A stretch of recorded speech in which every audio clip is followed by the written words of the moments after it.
चारों दिशाओं में वही नाम गूंजता था, देवगढ़। एक ऐसा साम्राज्य जहां सूरज भी हर सुबह सिंहासन को सलाम करता था। पहाड़ियों से घिरा, झरनों से नहाया और स्वर्ण से सजा ये राज्य जितना सुंदर था, उससे कहीं अधिक शक्तिशाली था। और इस शक्ति का स्रोत था महाराज वीरदेव से। वीरदेव, जिनकी तलवार की धार जितनी तेज थी, उतनी ही गहरी थी उनकी दृष्टि। एक ऐसा राजा जिसने युद्ध जीतने से ज्यादा दिल जीतना सीखा था।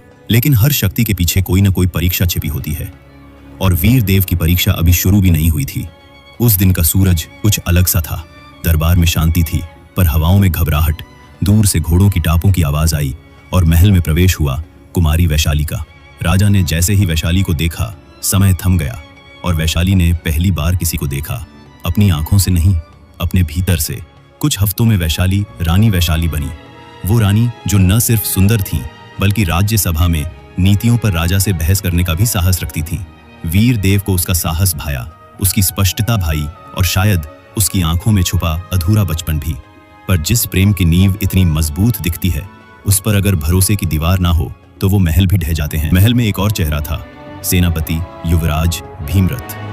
राजा का बचपन का मित्र, हर युद्ध का साथी और हर योजना का वाहक। लेकिन उसके मन में कुछ और ही उफान था। एक ऐसा सपना जो सिर्फ तख्त पर बैठने से ही पूरा हो सकता था। वो जानता था वीरदेव जैसा राजा कभी हार नहीं सकता, लेकिन एक राजा के दिल को अगर चोट पहुंचे तो वही उसे गिरा भी सकता है। और वो चोट भीमरथ ने वहीं लगाई जहां सबसे ज्यादा असर हो, प्रेम पर। धीरे धीरे अफवाहें महल में फैलने लगीं। रानी वैशाली और सेनापति के बीच निकटता की। कई बार उन्हें महल के बगीचे में अकेले देखा गया। कई मंत्रणा सभाओं में भीमरथ रानी के पक्ष में जरूरत से ज्यादा बोलने लगा। राजा चुप रहा। वो हर बात को अफवाह मानता रहा, क्योंकि उसका दिल यह मानने को तैयार नहीं था कि जिससे वो इतना प्रेम करता है वही उसे तोड़ देगा। लेकिन उस दिन जब उसने खुद वैशाली को सेनापति के कंधे पर हाथ रखते देखा, कुछ टूट गया। वो रिश्ता नहीं, भरोसा। वीरदेव ने सेनापति को बर्खास्त किया, लेकिन उसे मृत्युदंड नहीं दिया, क्योंकि वैशाली ने उससे निवेदन किया, उसे मत मारो, उसे जाने दो। वो चली गई, रानी बनकर आई थी, एक अभियुक्त बनकर महल छोड़ गई। और फिर एक दिन एक खबर आई, शौर्यगढ़ पर आक्रमण हुआ है। किसी ने वहां की सेना को भेदी के जरिए तोड़ दिया।